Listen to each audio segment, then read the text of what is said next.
You destroyed the only thing I love. All right? There it is. What do you love? I love poetry. And a glass of scotch. Hey guys, I'm the last Bob. He's Christian the Show Towers. That's Daniel Does Everything. Does everything. Oh, you said it. You still said it. He's Daniel Questions Everything, and we are Show and Tell Comic Review. We buy boxes of random indie comics from comic book stores all over the U.S. and review what they send us. You know how social media works. Look what we got.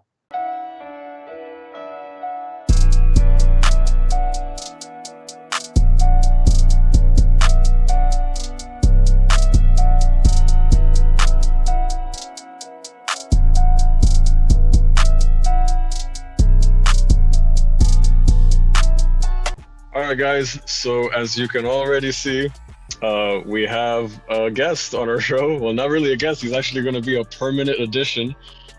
This is Daniel Questions Everything. Daniel, say hi, man. Sorry. Glad to have you on board, man. Me too, man. It's actually a lot of fun. I've honestly didn't really know what to expect. The only thing that I had any apprehension about was the fact that I don't really read comics prior to reading these comics for the show. So I felt like I wouldn't really have much to add, but as a fellow writer / artist, you know, that has not ever put anything out, I guess I feel like I do have some opinion to spread. Sure, yeah. It's just a different perspective, you know what I'm saying? So For sure. I'm loving it. This is awesome. It's a lot of fun. yeah, me and Christian have a lot of fun, and he's a funny guy, so you guys are gonna love him on the show, man. No pressure. Yeah, Daniel. Dan's funny as shit. Well, we're glad to have you on the show, Daniel. So yeah, let's just get right into the comic then. Let's do it. All right, guys. So today's comic is called Nightmare Man. It was a one-shot comic created by Matthew Wilding. The art was done by Matt Rowe, and the cover art was also done by Matt Rowe. The comic follows Alex, a guy stumbling through middle age, divorce, and professional stagnation. He's suddenly confronted in his daily life at a diner by his worst childhood fears in the form of a man that he sees across the diner that looks just like a man that used to appear in his nightmares as a kid. Now, he has been seeing a therapist regularly, and what happens is that the therapist recommends that he confronts this man and lets him know, you know, like, you just basically confront the doppelganger to get over his fears. So basically, Alex comes face to face with his own personal nightmares after discovering that the man is, in fact, the guy that he thought it was.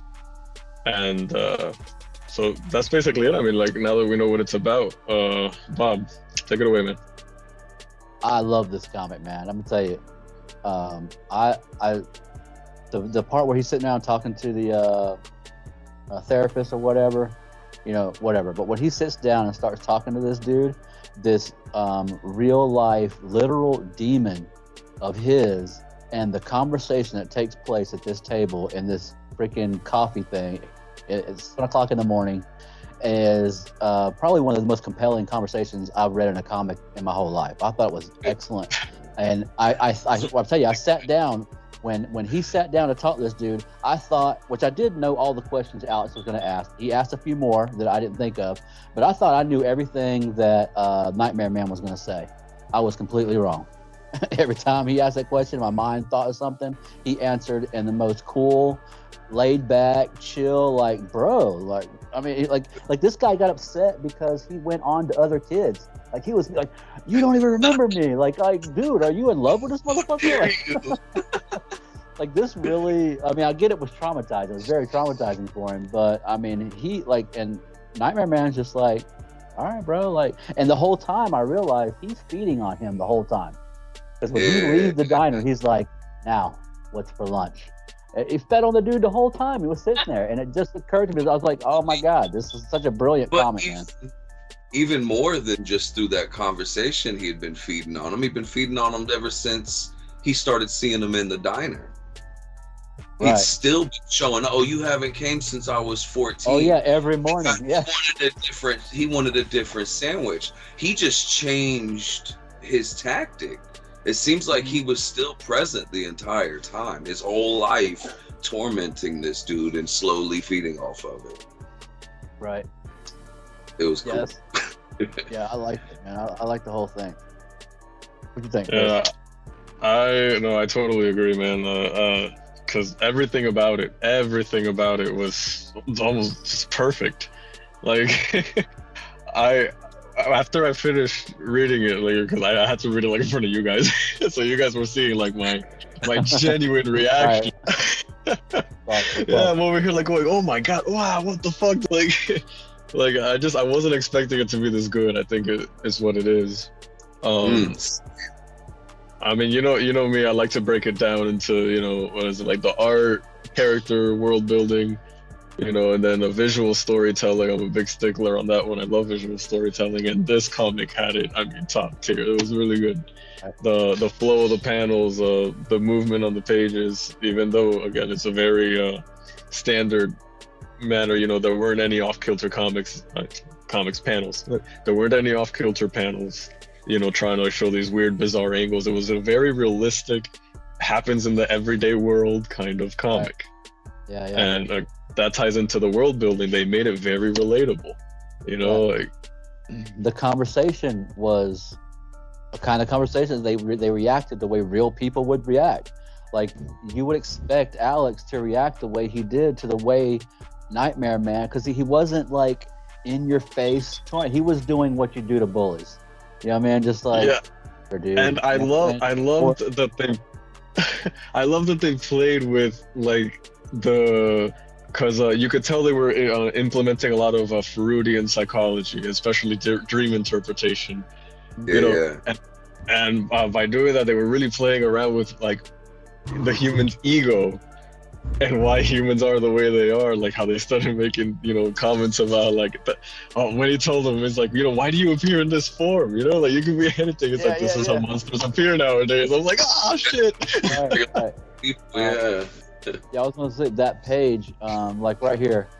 It's probably my favorite page right here. Right where you picked up, where he goes, "You expect me to believe this? You're flesh and blood, right here, right now. You're a man." He's like, and then Nightmare Man is like, "It's the form monsters take, or monsters come in these days. You're drinking coffee." You know what I'm saying? Like you're telling demons drink coffee. It doesn't, like, flesh and bones to him is like coffee to us. You know, I mean, I thought that was a good touch. Like the building of this universe was amazing, and I love also, even though I loved what they were building and all these this whole story, I loved it. I'm glad it was a one shot, because I think if you went any further with it, it would destroy the whole world, I think. That was one of my notes too. I said I was gonna say that they need to leave it alone, because this is perfect the way it is. It's great. Yeah. Put your glasses on, Daniel. I can't. I got them. They're gone. I was looking. I thought I was reading deeper into something. I was checking to see if he even had a scone with him the whole time, or if Alex was the scone. Is he just coffee with his breakfast, you know? Yeah, he does have a scone. Okay. Yeah. You don't know, man. I know. So the art, I mean, the thing is, at first glance, when I first opened the comic, my first impression was, oh, okay, simple. Like, the art is very simple. But like, the more I really looked at it, especially now, like how we were just been talking, since I just read it, I was kind of skimming through it, and I'm looking at it, and it's actually like, it's got a lot of nice technicality to it. That it really isn't that simple. It was a very well thought out style, and I think it fit the story wonderfully. Kind of chaotic. It's a little chaotic, you know, like a lot of short strokes, you know, like real kind of chaotic, but it's still strokes. I fucking love it. I'll tell you why it works. The reason it works is because of the psychology, again, behind the art style. is that like they use cross hatching. I love cross hatching, but what I like about cross hatching is that the lines are normally, you know, very meticulous. You know, like they're different thicknesses. They have to start thin and end thin. You know, that sort of deal. But the way they did this style, the lines weren't as clean as cross hatching normally is. Yeah. They're clean, but they're not clean, and I think what that does is it kind of it has like a anxiety behind it. You see how the lines actually like start thick, end thick? That means that it was scribbled. Like normally cross hatching is done, you know, one stroke at a time. Like these lines were, you know, scribbled. Yeah, wait. So the thing is that like it almost has a rushed feel, but I think it's fitting because, you know, like when you draw something fast and you do it without thinking, you get this very sketchy kind of look, which is what the comic book has. But it goes along with the fact that this guy's anxious, like, he's scared. He's, you know, like, because he's seeing this guy and he doesn't know what's going on in his mind. And I feel like more to that point, I think that some of this was more intentional than what you're describing as when you scribble, it kind of is more free flowing and it just like happens. If you look at how Alex is drawn compared to how Nightmare Man is drawn, it seems like his anxiety shows up in his lines. And how chill and cool and just laid back and focused almost Nightmare Man is drawn versus how blurry and unfocused Alex is drawn. And the more intention to his erratic lines. Yeah, even in the shirt, chest, in the shirt area. And the therapist has hardly any cross hatching on her face or body features at all. Like she's just there for the ride. Like she's not stressed out. Like I see what you're saying with the comparison of the characters.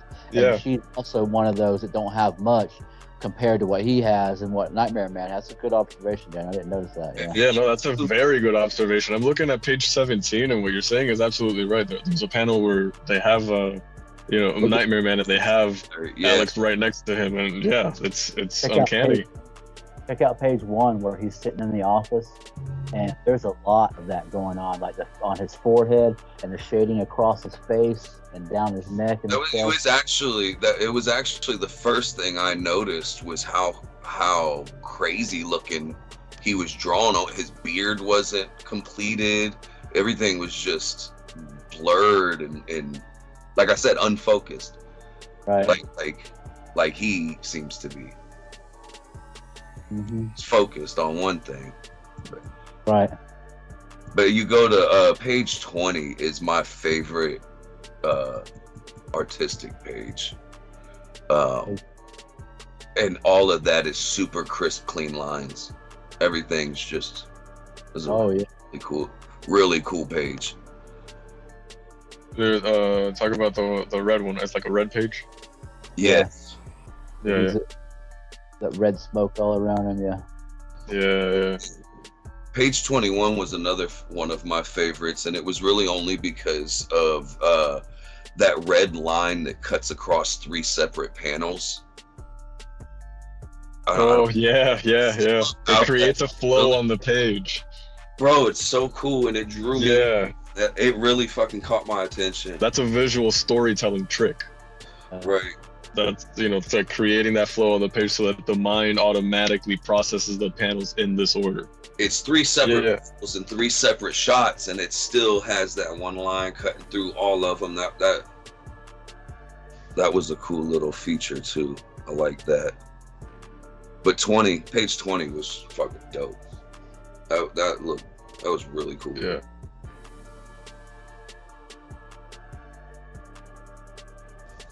Huh. Oh shit, you know, I think I know exactly what that line is. If it is this, then that's actually really cool. I think that's the rim of his glasses. So you're seeing Alex and the people behind him from the point of view of Nightmare Man. Yeah, because look at his fucking shades on the panel just above it. Exactly. No shit. And if you notice, the red is it leads you to, oh yeah, dude, like this is beautiful visual storytelling. I mean, it's beautiful. So good. It's so good. That panel where he's wiping the tear away. Yeah. It's just, like I said, simple, chaotic, but very emotional. You can feel Alex's pain. I love this, man. Yeah. This was really good. What medium was used to do this comic? I would almost, if it wasn't digitally done, which it could be, because digital mimics these kind of things pretty well. It almost looks like they did it with markers, probably like alcohol-based markers, just because of the way that the shadows are stacked on top of each other. Like if you notice, like Alex's shirt is like a gray, but then like it has like 2 different tones of gray. So that means that they like put one gray on top of the other. So back, Christian, when you were reading and we were just kind of watching it, you had mentioned about when the scene where he was in the cafe and he was debating on whether or not to talk, and he walked out, walked back in, walked back out. Yeah, that page. Yeah, I love. Like this was a very dramatic book, but there was literally, like, almost every other page there was some kind of comedic value to it. They balanced it really well. Well, I thought that part really told Alex's story. You know what I'm saying? Like, he is anxious about this, that he walked all the way out. He was going to quit and then thought, no, I got to go back in. And they took the time in this 23 pages that they were given to put that in there, because most people would have just left that out. It's not needed. It is needed, guys. Go ahead. There's more to it. If you are only paying attention to Alex, if you are also following Nightmare Man, look at his eyes in each frame. He knows he's there. He's been feeding on him for years. He's getting frustrated and annoyed. He's rolling his fucking eyes like, oh, fuck, here we go. Okay, are you going to fucking do this or not, dude? Get to it. You know what I mean? And then he walks down, he goes back to his newspaper, and then he walks in, he fucking rolls his eyes again. Like, he's over. He knows what's going on. He's just waiting for it to fucking happen or not. Can I get back to my coffee, or are you gonna do this? It's funny. Yeah. Me, that page, that scene was hilarious. It was. I understand the anxiety behind it, but that shit. Yeah. Like, to me, it's one of those things that made it, perfectly relatable, because there wasn't this whole thing where he just went and walked up to the guy, because they could have done that. Yeah. They could have. But the fact that, it's like Bob said, they took the time to add this in to further show his anxiety. And then not only that, but again, like, the way they did it with the panels. I mean, it's almost like looking at an animation. You're just looking at it frame for frame. It's, I don't know, I thought it was great because it creates a movement on the page. If you notice, like, the way where they are positioned, Nightmare Man stays the same, but then you've got Alex and he makes this trajectory on the page like this. Yeah. And they weren't on one character. Like, they took that sequence and made it comical and stressful and relatable on both sides. You know what I'm saying? So they did a lot with those 4 panels. Yeah. Another thing I appreciate is that, which is one of the reasons that leads me to believe this wasn't done digitally, is that if you notice the background, it's not a copy paste deal. No, you know what I mean? Like, oh yeah, it's not. Yeah. There are subtleties in it that you can tell it was drawn multiple times. It wasn't the same background reused. Normally in digital art, that's what you would do. These are little shortcuts that you can work with, where you can use the same background, but then just change the characters in it and whatnot, using different layers. But here, I mean, they took the time. They redrew this scene multiple times, just to do that. So I appreciate it a lot. It was a great touch. This one's not even a subtlety. Right by the door looks like an old poster board, and then on the next panel it looks like it's a fucking, like, a door, like a small little door. Yeah. Well, that third lamp to the right, gives it away as well. Yeah. These last Right. three panels, third lamp there. But yeah, I thought everything was great, man.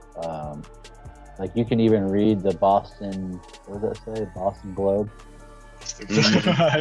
He says, yeah, you can read the, wait, what does that say? Coral. No, but but most people would have just boggled it up. You know what I mean? Like just not even bothered. Yeah, I know I would have. Local homeowner reports of hauntings. What is It's it? a report of, it's a news report about him. It says local homeowner reports of hauntings. Oh yeah, it does. Huh. Yeah, I just couldn't make it out. Yeah, yours is coming out better than mine. And they'd have to rewrite, do that whole paper each time, and they did. You can tell the differences too. Mm-hmm. Yep. So I want to say, in addition to what we had discussed earlier, when we first talked about, hey, we're gonna just look at these three off face value and pick one for the next one. When I saw the cover for Nightmare Man, in the title alone, I was just like, nah. Yeah. Let's do a different one. And then when you sent it, and I was like, wait a minute, this can't be right. This wasn't supposed to be what we were doing. So I wrote you whatever. And then you was like, no, we're doing Nightmare Man. I was like, okay, let's fucking. But oh my fucking God. Like I'm glad I was able to go into it open and not have that you know, that feeling towards it already. Even though I did have it, you know, I still was able to read it and thoroughly enjoy it. Thoroughly enjoyed the art. It was beautifully done. Yeah. And again, he's not a comic guy, guys. He's coming in this fresh. He knows about characters, but have you ever read any comics before this, Daniel? Yeah, so, you know, 12, 13 years old, I had comics like just about everybody. But everybody, yeah. I had Wolverines and, you know, the basic shit like that. I didn't have a ton of stuff, maybe 10, 15 pieces in my collection, but you know as well as I did, we didn't come up with the ability to just buy fucking books on a whim, you know. So, but we ended comics. I had comics. If my cousin had them, I had them. You know what I mean? And what we did end up with as our own became cherished. I kept them in fucking plastic until my you know, adulthood, and I've only just recently lost my first 10 comics. But the thing is I never really read them though. You know, to be honest, I enjoyed the art a lot. I enjoyed the characters. Didn't care for the story. Didn't care for following along with what was going on. It was never really intriguing. But again, you know, I'm more of an artist, so that's what I was looking at. It was cool pictures, I guess, and then I understood the value of them, so I held on to them and took care of them. You know, Right. I mean, not much of a comic reader at all. That doesn't mean I'm not still, you know, nerding out to Marvel shit. You know, Right. I still am a typical fucking sci-fi nerdy dude. I just look like this. Yeah. He's not a dork. He's accepting his nerdity. And if anybody's wondering, Christian is over there drawing. He's a fucking machine. I don't know which way he's going to be. He's down from you. Down. From me. Okay. Yeah, sorry guys, I'm paying attention. I'm just, you know. Yeah, he just always, listen, we have conversations like this. He's sitting there drawing, and we have full conversations. I couldn't do that. But anyway, yeah, he's just drawing, guy. Yeah, so I mean, I've said all I got to say about this comic. I'll just sit here and rave about it for another hour. That's what I was gonna ask too. Like, what happens when we all just Bob, smudge? So Daniel, I don't know if you knew this, but Bob has a special place for the #1 comic Oh shit! Are we going there? Oh damn! And so, right now, Blowtorch by Alfred Page. We interviewed him not too long ago, and it was awesome. We absolutely loved that comic. I remember I loved it.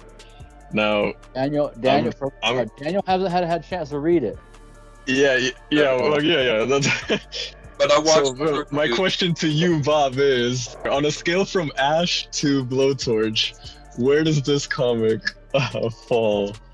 Okay, so from -7 to 10. Let me see. Man, this was good, dude. Man, I didn't know he was gonna hit me with that one. It didn't even occur to me. It didn't even occur to me I was gonna have to put this up against Blowtorch. Look, all right, look, I'll level with you. The reason I bring it up is because, if I'm honest, I enjoyed this a lot more than I enjoyed Blowtorch. Hey, dude.